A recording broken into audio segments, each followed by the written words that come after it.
Welcome back. This is Miss Darling in the studio, and today we're going to cover another really, I think, fun episode of Show and Tell Masterboards. What I'm going to do different today than I've done in the past is I'm not only going to show you the masterboard, but I'm going to show you some of the tags that I've gotten out of the masterboards that I create.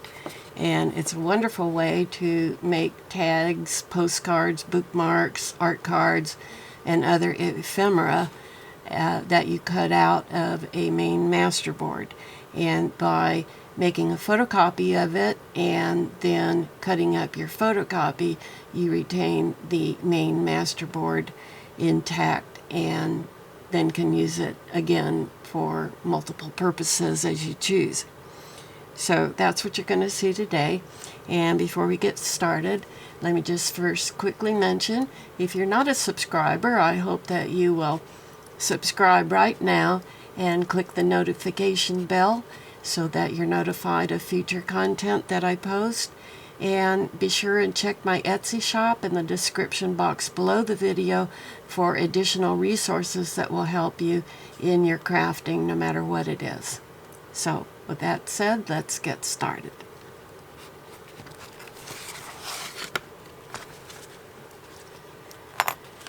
This first masterboard has no offshoots to it. This was the original masterboard, and you can see that it's quite full, and that's because I meant to cut it up. And so let me show you how I did cut it up. I made a copy, and then I got 2 large tags, a medium tag, a bookmark, and 2 smaller tags, and then a couple of leftovers. And that's about as much as anybody could expect to get out of a single masterboard that's 8.5 by 11 in measurement. So I think I did real good, and I think you can see that it's very fun. I've had to do in fact, there's no embellishing there or here. No, I didn't add anything.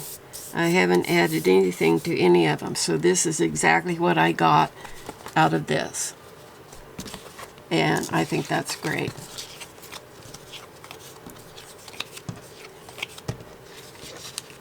One can always embellish them further once they're cut out. And if you look on the back, these just have a plain brown background, so you could even embellish the back if you want, or just leave it plain so someone has a nice place to do some journaling.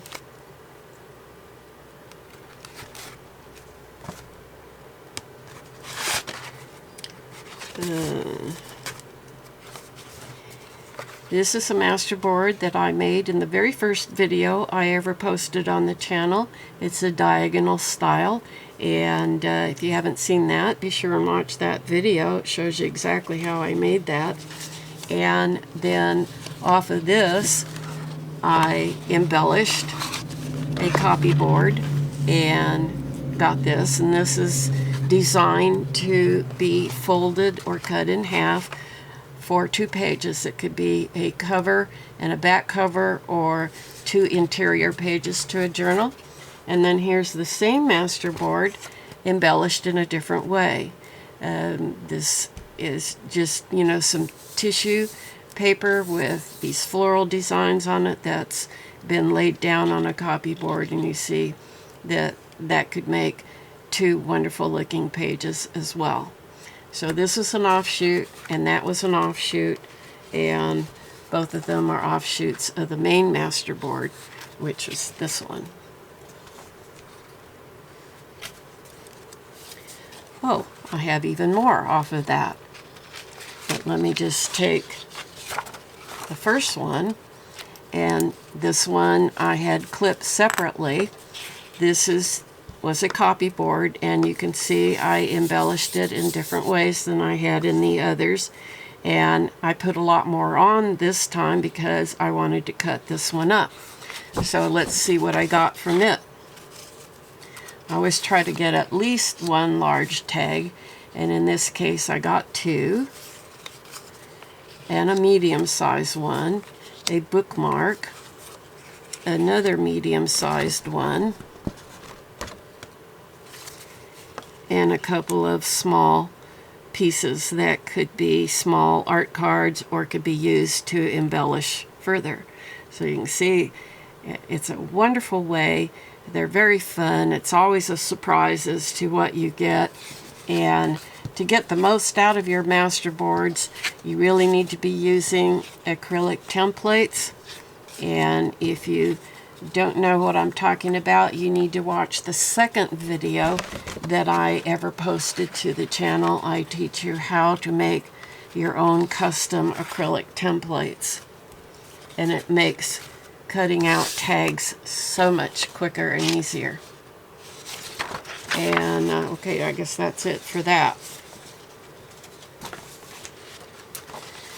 Here's another masterboard, and this was done on a computer, and you can do some really wonderful effects on a computer. I don't know that much about doing them, so mine are very simple compared to some people's, but you don't have to know a whole lot in order to be able to create some really interesting, fun masterboards. So that was one. Here's another one using some music page in the background, ghosting it back, and then adding some florals to it, and then the main focal point would be the 2 butterflies. And here's another version of that it's, you know, doesn't have the flowers in the background. The colors are slightly different, and you know, and it's very simple. But these could be 2 pages in a journal that would be really wonderful. It gives you plenty of space to journal around on it.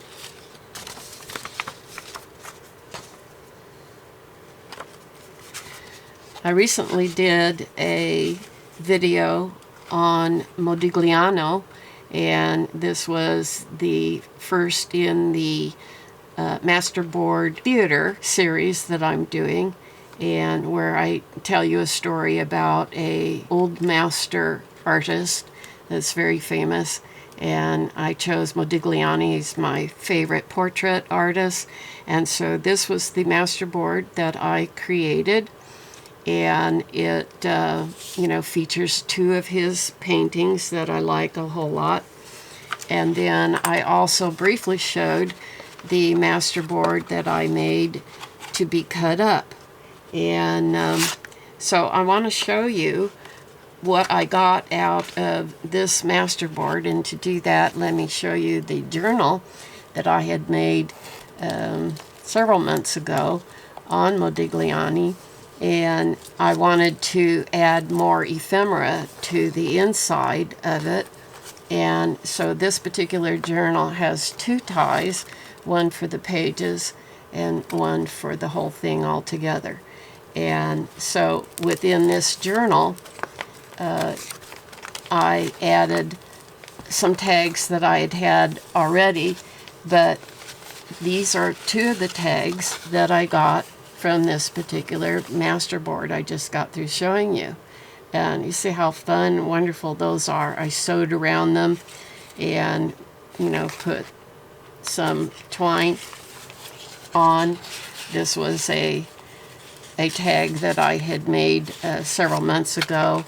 It has a ribbon tie, or no, I guess it's just from some fabric, and you know, has another one of his paintings. And so then this journal mostly is for journaling. So, but here and there, here's another tag I got off of this masterboard, and this was a tag I made some while ago. So I just wanted more ephemera to put in here, and now I have it. And so just moving quickly through this journal, here are 3 tags, well, 2 tags and an art card that I got out of the masterboard. And you can see how fun they are, and each one features some different artwork of his. And let's see. These two I made previously, I believe. Yeah. So these were from something else. And, well, I guess that was it. So you can see that I got some very special additional tags and art cards that I added into a journal I already had. Here's a little dangle I had made with one of his images. So I not only have a masterboard that could be a cover and back cover of a journal or 2 inside pages, but then I have a masterboard that is great for cutting up, and I made very good use out of it.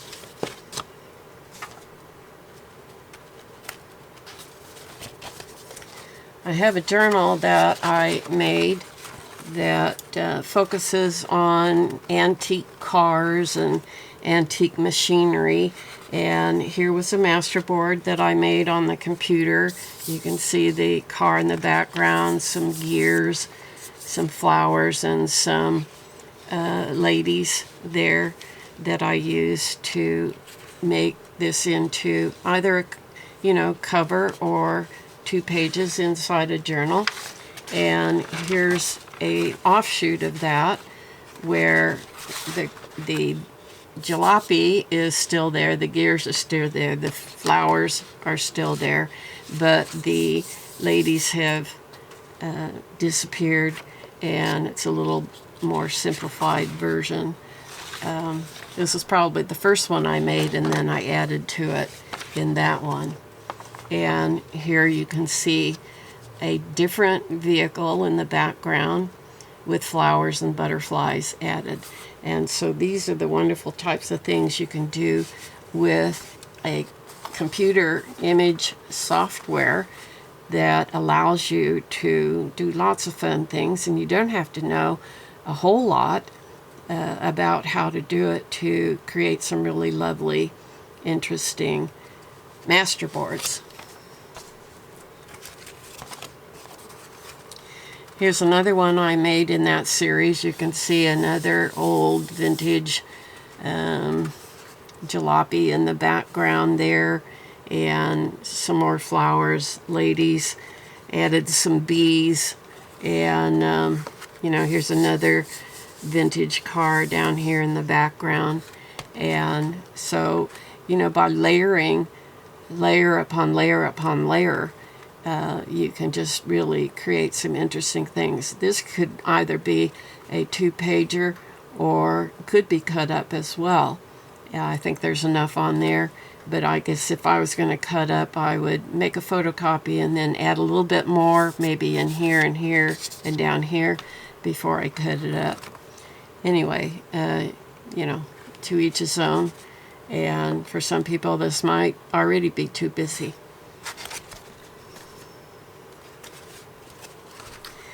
And here's the last in the series of automobiles, and this has a different color palette, but you can see a vintage car there, a vintage wreck, a couple of them there, a jalopy there, license plates, just find things that have to do with travel and cars and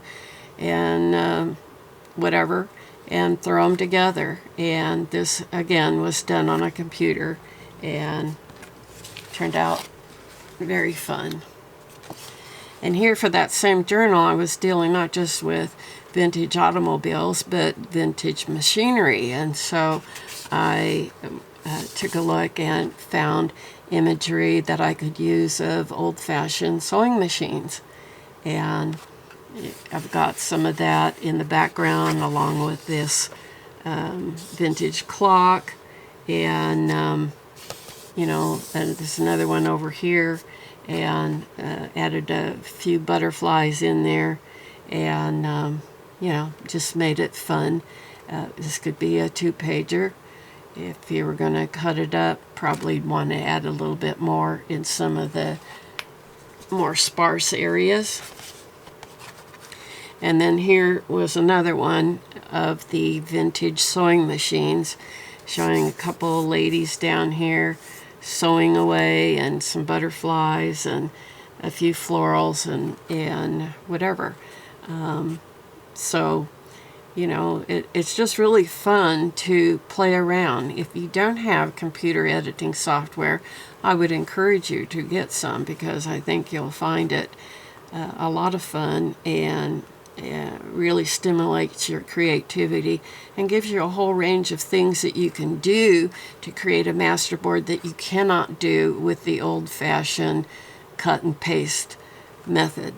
I love that too, and each has its place. But you know, I do both. And then lastly, here's another masterboard that I did the old-fashioned way, the cut and paste method initially, and then in fact, there's a little bit of, I made a photocopy of the original one I made, and then I wanted to make something that I would cut up, and so I added a whole bunch more things, these stamps and numbers and this, I don't know, glass container with a floral in it, and you know, just kind of covered it randomly around. And that's what you want to do, just kind of fill it up, because wherever you cut, you want it to be as interesting as possible, and in order to do that, you just got to really go wild. And so let me show you the tags I got off of this masterboard. That was my, you know, I have two large ones. I have this one and I have this one. And I thought those just came out beautifully. And when you have the acrylic templates, you can really control your placement so that you can get them right where you know you're going to like the finished result.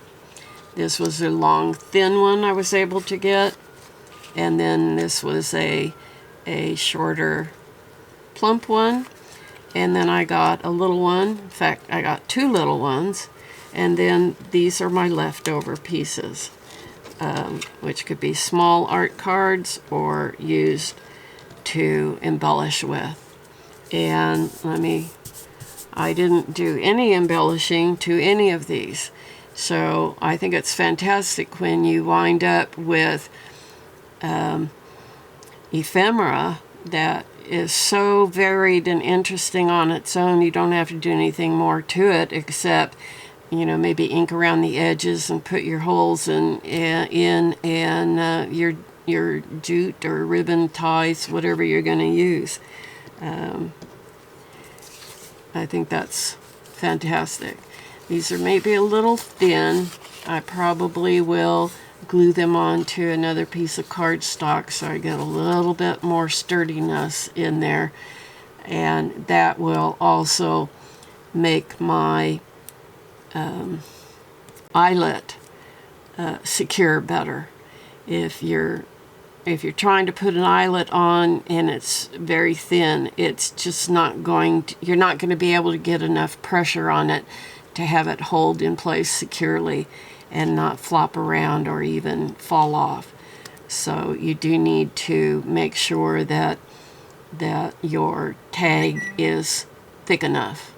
And so that little caution there, and yeah, that's it. So I got all of this from this one masterboard that I embellished to the hilt, and I'm very happy I did. I wasn't sure I was going to like what I got, but I really am.